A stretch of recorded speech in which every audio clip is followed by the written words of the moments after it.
We all have heroes, and they don't all wear capes. I lost my mom when I was 3, and she left behind a powerful legacy of courage, sacrifice, and service that to this day continues to inspire me. Nanay Jingjing was a bright, talented, fun-loving teen who liked regular teenager things like reading, singing, and playing the guitar.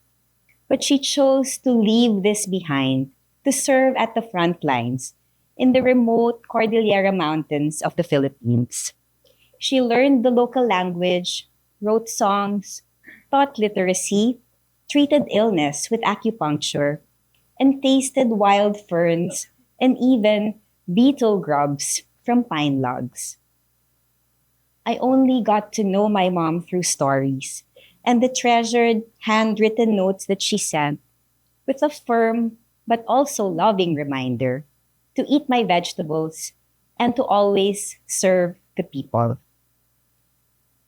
Much later, I would encounter these words in the Hippocratic Oath. I solemnly pledge to dedicate my life to the service of humanity. And fast forward 5 decades later, I'm now a dermatologist, a public health physician, and founding dean of Mapua School of Medicine. What I love most about my work is the opportunity to reimagine education and nurture young minds that we hope will, in time, help us build the future of healthcare. We live in exciting times, with artificial intelligence evolving at an astounding rate. As a digital migrant, I used to be terrified with technology, but the fear of all the world's technophobes couldn't make AI go away. And today, I'm here to talk about artificial intelligence and where it meets the Hippocratic Oath. This conversation affects all of us because health is everybody's business. And the inconvenient truth is that we're facing a crisis in healthcare. The World Health Organization projects a global shortfall of 11 million health workers by 2030.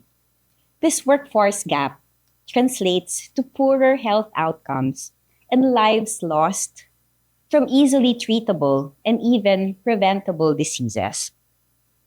In the Philippines, up to 60% die without seeing a doctor. That's 3 out of 5 Filipinos with unmet health needs. Because many of us don't have financial safety nets.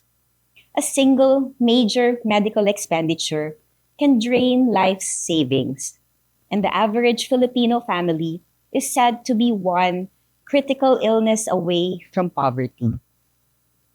My work has taken me to island and mountain villages and poor urban communities that don't have electricity or paved roads or toilets or drinking water, and where access to even the most basic of health services continues to be a struggle.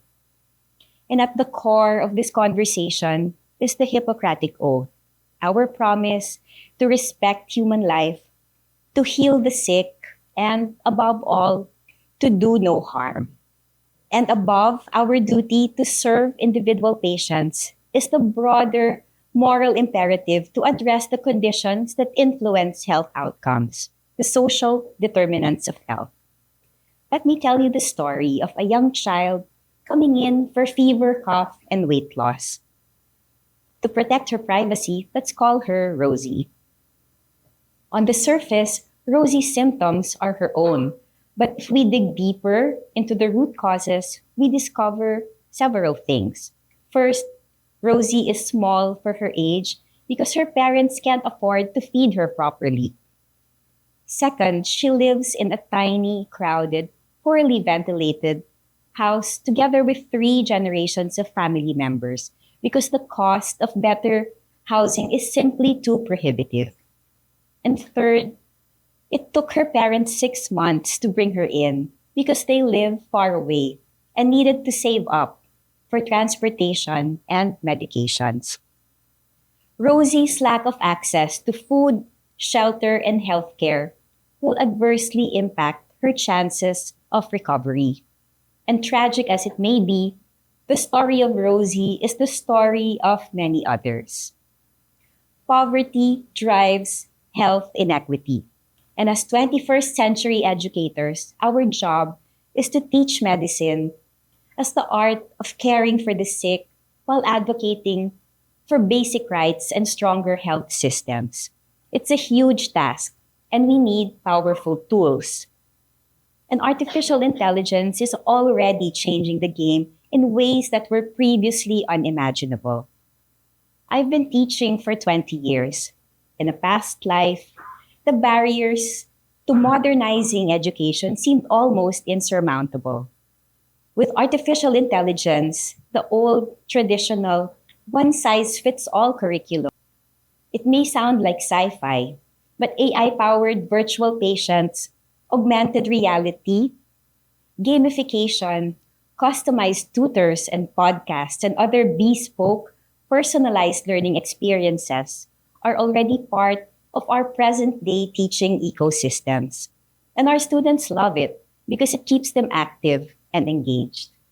Precision education, predictive analytics, adaptive learning, they sound like big words, but they allow us to tailor our strategies to individual students' needs, strengths, and learning pace.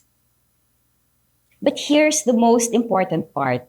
The future shouldn't be about choosing between AI and people. It's about capacitating people to use AI properly. The Hippocratic Oath reminds us to serve our patients to the best of our ability. And if AI has the power to redefine learning, bridge the workforce gap, to improve access, and help us solve the world's most pressing healthcare problems, then by all means, we must use it for the greater good.